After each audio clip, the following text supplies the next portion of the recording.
बिस्मिल्लाहिर्रहमानिर्रहीम। तमाम देखने और सुनने वालों को अस्सलाम वालेकुम। आप देख रहे हैं YouTube channel doctor Umair vision expert. आज मैं आपके सामने हाजिर हुआ हूं एक नया टॉपिक लेके, जो कि अक्सर लोगों का सफेद मोतिया के इलाज के बाद या सफेद मोतिया के ऑपरेशन के बाद यह सवाल होता है कि हमें कौन सी एहतियात करनी चाहिए या किस तरह का बचाव हमारे लिए जरूरी है। तो उसके बारे में आज आपको तफसील से बताऊंगा। अगर आप मेरे चैनल पे नए हैं तो अभी इसे सब्सक्राइब करें, लाइक करें, ताकि आपके पास मजीद इस तरह की वीडियोस आती रहें। तो सफेद मोतिया का इलाज जैसे आज से कुछ अरसा कबल होता था, उस तरह का तो अब बिल्कुल नहीं होता। अब सफेद मोतिया का इलाज होता है फेको से। तो उसमें ना तो कोई कट लगता है और ना ही कोई टांका वगैरह लगता है।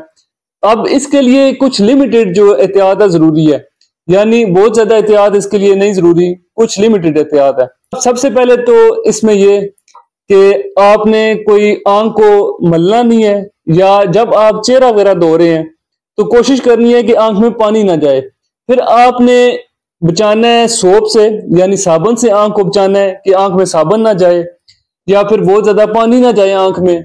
और कोई डिटर्जेंट या मिट्टी वगैरह, डस्ट वगैरह या कोई केमिकल, इस तरह की चीज कोई भी आंख में ना जाए।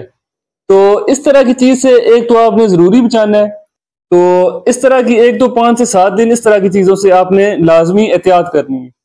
फिर दूसरा ये कि जिस आंख का आपने ऑपरेशन कराया है, तो जब आप सोते हैं तो आपने उस साइड पे करवट नहीं करनी, वो आंख नीचे ना आए या फिर आंख पे कोई दबाव ना पड़े या कोई उस पर प्रेशर ना पड़े। तो इस तरह की चीज से भी आपने बचना है। और तीसरा ये कि कोई फिजिकल स्ट्रेन या कोई वजन वाला काम जिससे आंख पे बोझ पड़ रहा है या बहुत ज्यादा प्रेशर पड़ रहा है, तो इन चीजों से भी आपने आंख को बहुत ज्यादा बचाना है। फिर कुछ लोगों की कुछ मिथ्स होती हैं, उसके बारे में मैं बताता हूँ। तो अक्सर लोगों का यह सवाल होता है कि हम सफेद मोतिया के इलाज के बाद क्या हम नमाज पढ़ सकते हैं।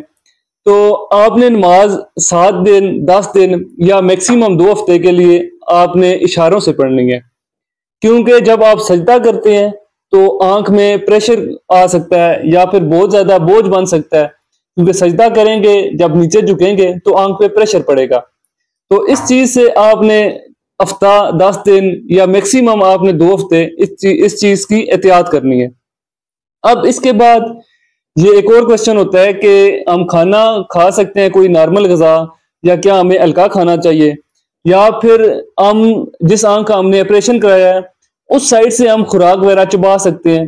तो इसका कोई इस तरह का इतनी एहतियात नहीं है। आप खाना भी चबा भी सकते हैं और गजा वगैरह कुछ भी आप खा सकते हैं, लेकिन आपने इन चीजों से बचना है कि जिससे कॉन्स्टिपेशन ना हो। इस तरह का आपने खुराक इस तरह की नहीं खानी। और दूसरा ये कि अगर कोई ब्लड प्रेशर का मरीज है या कोई शुगर का मरीज है, डायबिटीज का, तो उसने ऐसी खुराक से बचना है कि जिसकी वजह से ये ज्यादा बढ़े ना। और इसके बाद कई लोगों का ये सवाल होता है कि क्या हम अंधेरे में रहें या फिर क्या हमें कोई मोबाइल वगैरह इस्तेमाल नहीं करना चाहिए।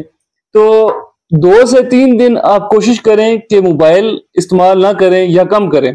उसकी वजह यह है कि जब आप मोबाइल इस्तेमाल करेंगे तो ड्राइनेस होगी और आंख में बार बार इरिटेशन होगी या खारिश होगी, तो फिर आप मलेंगे। तो इस तरह की एहतियात आपने करनी है। लेकिन जिसका ऑफिस का काम है तो वो 2-3 दिनों बाद अपना रूटीन से काम कर सकता है और बाकी भी रूटीन से थोड़े बहुत काम कर सकता है कि जिसमें बोझ वगैरह ना हो या प्रेशर ना पड़ रहा हो। एक और जो बहुत ज्यादा लोगों का सवाल होता है कि सन ग्लासेस क्या हमें इस चीज से बचाती हैं या हमें इस्तेमाल करनी चाहिए। तो सन ग्लासेस आपको इसलिए बताते हैं कि लोगों को एक तो बहुत ज्यादा अवेयरनेस नहीं है, और दूसरा ये कि ये एक बैरियर का काम करती हैं। यानी जब आप चश्मे पहनेंगे तो आप बार बार आंखों को टच करने से एक तो बचेंगे, और दूसरा ये कि अगर आपके हाथ वगैरह साफ नहीं है या बहुत ज्यादा खारिश करते हैं, आपको आदत पड़ी हुई है, बार बार आंख को मल रहे हैं, तो इस तरह की चीजों से आपकी जो सन ग्लासेस हैं ये बचाती हैं। या कोई भी अगर इंजरी है या कोई ऑब्जेक्ट इस तरह का टच हो जाता है आंख पे, या कोई नेल्स वगैरह आपके बड़े हुए हैं तो वो आंख पे टच हो जाते हैं, जिसकी वजह से आपको कोई इंजरी या स्क्रैच वगैरह लग सकता है। तो ये जो सन ग्लासेस हैं ये इस चीज से बचाती हैं, तो इसलिए सन ग्लासेस बताई जाती हैं। सन ग्लासेस जरूरी नहीं है, लेकिन इस वजह से आपको बताई जाती हैं कि इन चीजों से आप ज्यादा से ज्यादा बच सकें। फिर दूसरा कि जब मोबाइल बहुत ज्यादा इस्तेमाल करते हैं तो आंखें थक जाती हैं, तब भी खारिश वगैरह होती है, इरिटेशन होती है, तो तब भी बार बार टच करने से ये चीज आपको रोकती है। तो उम्मीद है आपको आज की वीडियो पसंद आई होगी। अगर वीडियो पसंद आई है तो मेरे YouTube चैनल को सब्सक्राइब करें, लाइक करें और दोस्तों के साथ शेयर करें। तो मिलते हैं नेक्स्ट वीडियो में, तब तक के लिए अल्लाह हाफिज।